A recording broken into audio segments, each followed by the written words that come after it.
पति पत्नी जो कि अध्यापक अध्यापिका होते हैं, सरकारी नौकरी है, नई नई शादी हुई है और एक 5 स्टार होटल में खाना खाने के लिए जा रहे थे। लेकिन पति तो एंटर कर जाता है, लेकिन पत्नी जैसे ही एंटर करने वाली होती है तो एक बुजुर्ग महिला पर उसकी नजर पड़ती है।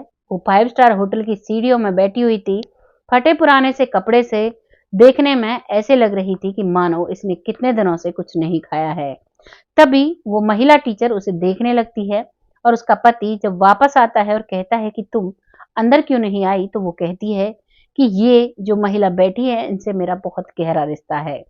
तभी उसका पति कहता है कि तुम्हारे जो जानने वाले हैं उन सबको मैं जानता हूँ, इसका तो जिक्र तुमने कभी किया ही नहीं। तब वो महिला टीचर जो बताती है उसे सुनकर जो महिला का पति है वो बहुत हैरान हो जाता है। आइए जानते हैं कौन वो बुजुर्ग महिला थी और कौन वो शिक्षिका थी, किस वजह से उसका गहरा नाता था। नमस्कार, मैं महक चौधरी आज आपके सामने एक ऐसी कहानी लेकर आई हूँ, एक बुजुर्ग महिला की जिसने अपने जीवन में जो पुण्य किए थे उनका उन्हें बहुत ही ज्यादा फल मिलता है। ये कहानी शुरू होती है एक उत्तर प्रदेश के रेलवे स्टेशन से। वहां पर एक लड़की, 3 साल की लड़की बैठी रहती है कोने में, चुप सी, डरी सी, सबसे डर रही थी और बहुत डरी सी बैठी हुई थी। तभी वहां पर एक महिला आती है और वो महिला देखती है कि वो बच्ची वहां पर बैठी हुई है, कोई भी उसकी तरफ ध्यान नहीं दे रहा है और वो बच्ची बहुत डरी हुई है। तभी वो महिला उस बच्ची की तरफ जाती है और उससे पूछती है, बेटा तुम्हें क्या हुआ है, तुम इतनी परेशान क्यों हो? तो वो बच्ची कुछ नहीं बताती है। अब वो महिला उसे अपने साथ लेकर एक डेस्क पर बैठ जाती है, वहीं बैठकर उससे बात करने लगती है। तो वो कहती है कि मेरे मम्मी पापा नहीं हैं और मैं कहाँ जाऊं मुझे पता नहीं है। 3 साल की बच्ची थी, बस इतनी बात वो बोलती है। तभी वो महिला समझ जाती है, उसका नाम शारदा होता है। वो समझ जाती है और वो इधर उधर लोगों से पूछने लगती है कि क्या कोई इस बच्ची को जानता है। तभी सभी कह देते हैं कि ये तो कल रात को ही पता नहीं किसने इसको यहाँ छोड़ा है, पहली बार इसे यहाँ देखा है, हम में से कोई इसे नहीं जानता।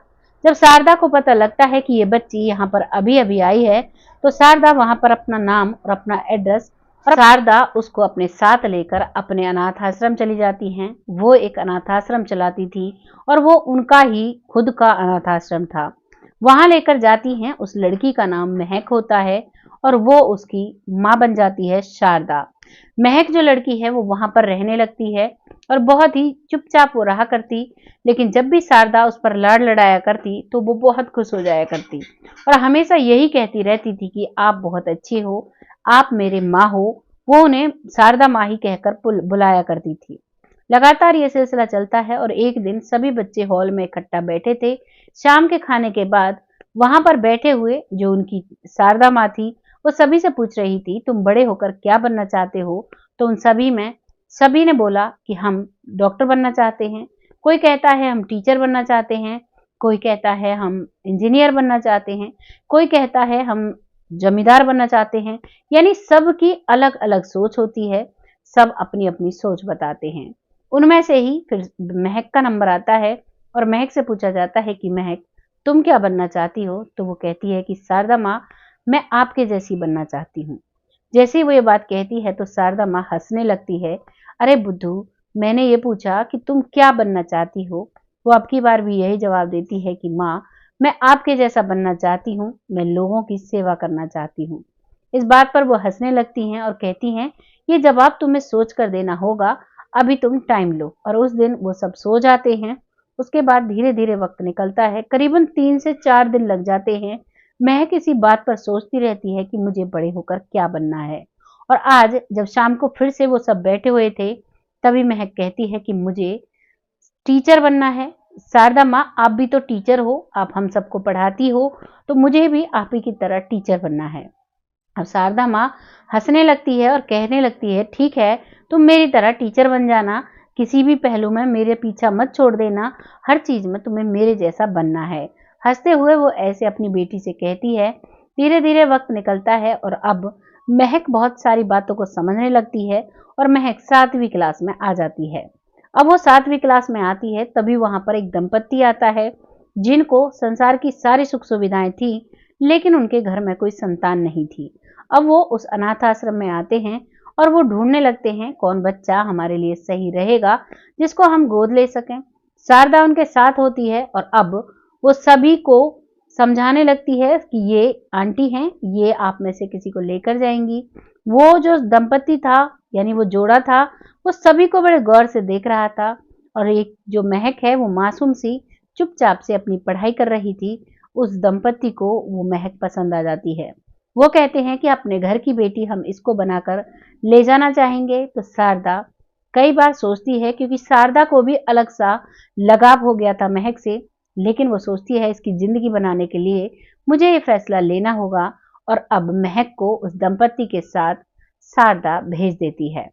शारदा उसके साथ भेजती है, वो समझाती है कि बेटा आज से यही तुम्हारे माता पिता हैं और जो भी ये कहेंगे वो तुम्हें करना होगा, बहुत मेहनत से करना, मेरा नाम मत खराब करना, तुम एक बहुत अच्छी बच्ची हो। जैसे एक बच्चे को समझाते हैं वैसे शारदा माँ समझाती है और अब महक अपने नए माता पिता के साथ बहुत अच्छे से रहने लगती है, अपनी पढ़ाई लिखाई पर काफी ध्यान देती है और जब उसकी पढ़ाई लिखाई होती रहती है, कभी कभी उसका मन शारदा माँ से बात करने के लिए बहुत जोर से करता तो अपने माता पिता को कह दिया करती, उसके माता पिता उसे शारदा माँ से मिलाकर ले आया करते। लगातार यही सिलसिला चलता है और अब वो ग्रेजुएशन करती है, बाहर पढ़ने के लिए चली जाती है, तो अब वो शारदा माँ से नहीं मिल पाती है। धीरे धीरे वक्त निकलता है और अब वो एक अध्यापिका बन जाती है, एक सरकारी टेस्ट पास कर लेती है। उसी के साथ उसका पति राहुल भी एक टेस्ट पास करता है, क्योंकि वो दोनों प्यार करने लगे और राहुल और महक अपने माता पिता से बात करते हैं, क्योंकि वो दोनों सरकारी शिक्षक बन चुके थे, अपनी मर्जी के मालिक बन चुके थे। जब वो अपने माता पिता से बात करते हैं तो उनके माता पिता उनकी बात मान जाते हैं और बहुत ही राजी राजी उन दोनों की शादी करा देते हैं। शादी के बाद वो बहुत राजी खुशी अपने परिवार में रहते हैं। अब एक दिन उसका पति राहुल कहता है कि महक, क्यों ना हम कहीं बाहर खाना खाने चलें, जब से शादी हुई है काम स्कूल यही सब कुछ रहता है, हमारी पर्सनल लाइफ भी है। तो महक कहती है कि क्या जरूरत है एक्स्ट्रा खर्च करने की, घर में ही कुछ अच्छा सा बना लेंगे और बैठकर 5 स्टार की तरह खा लेंगे। इस बात पर राहुल हंसने लगता है और कहता है कि अभी तो हमारे कोई बच्चे भी नहीं हैं और तुम अभी से इतनी कंजूस हो, अपनी बातें चुप करो। और आज मैंने अपॉइंटमेंट ले ली है, हम लोग 5 स्टार जा रहे हैं। और अब 5 स्टार जाने के लिए वो तैयार हो जाते हैं। तैयार होकर जब वो उस सीढ़ियों से ऊपर चढ़ रहे थे, तभी महक वहां पर शारदा को देखती है और उसे देखने के बाद अपने पति को सारी बात बताती है। उसके बाद वो अपने पति से कहती है कि क्या आप अगर कोई ऐतराज ना हो तो क्या मैं अपनी माँ को अपने घर ले जा सकती हूँ। इसमें राहुल कहता है कि मुझे कोई ऐतराज नहीं है और पहले तो वहां से उसे वो हॉस्पिटल लेकर जाते हैं।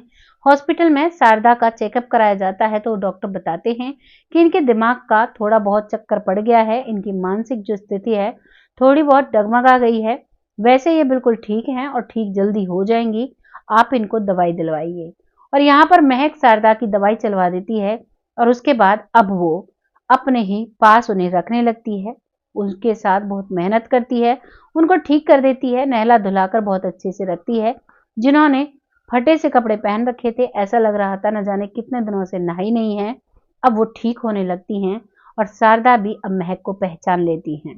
अब शारदा बहुत अच्छी तरह से ठीक हो चुकी थी। अभी शारदा कहती हैं कि मुझे यहाँ पर कौन लेकर आया, तभी वो बताती हैं कि तो आपको यहाँ पर मैं लेकर आई थी और आपको घर लाने के बाद मैंने आपके उस अनाथ आश्रम में भी पता किया था कि आप वहां से कब निकल आई उनको नहीं पता, और लोग अनाथ आश्रम को संभाल रहे हैं, कई बार आप निकल जाया करती थी और कोई ना कोई आपको वहां पर छोड़ कर आ जाया करता था, लेकिन आज ऐसा कोई नहीं मिला था, मुझे आप मिल गई तो मैं आपको घर ले आई।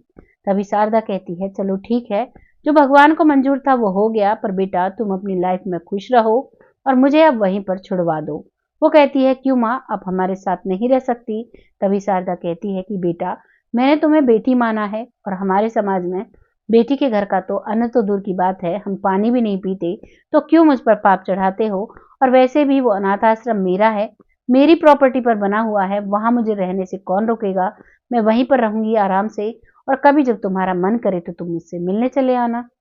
इस बात पर महक कहती है ठीक है माँ, और फिर दोनों पति पत्नी उसको खुशी खुशी आश्रम में छोड़कर आते हैं। वहां जाकर वो रहने लगती है, अपने परिवार को फिर से संभालने लगती है और महक अपने घर में रहने लगती है। धीरे धीरे जब कई दिन हो जाया करते तो महक उनसे अनाथ आश्रम में मिलने चली जाया करती और वहां पर रहकर वो खूब सारी बातें किया करते। और जो शारदा है वो महक को देखकर काफी खुश है कि उसकी बच्ची अब सेटल हो चुकी है, उसे एक बहुत अच्छा परिवार मिल चुका है। आपको ये कहानी कैसी लगी कमेंट सेक्शन में लिखिएगा। क्या कहना चाहेंगे शारदा के बारे में, क्या कहना चाहेंगे राहुल, और क्या कहना चाहेंगे महक के बारे में जिसने अपनी हर चीज को याद रखा। आज के समय में तो बच्चे भी एहसान भूल जाते हैं, वो तो फिर भी एक अनाथ बच्ची थी जिसने अपनी उस रक्षक का ध्यान रखा, जिसने उसे पाला और रोड से उठाया और उसे एक परिवार दिलाया। जो भी आपको लिखना है कमेंट बॉक्स में लिखकर शेयर करिएगा। बहुत जल्द ऐसी ही किसी कहानी के साथ आती हूँ। तब तक खुश रहें, आबाद रहें। जय हिंद, जय भारत।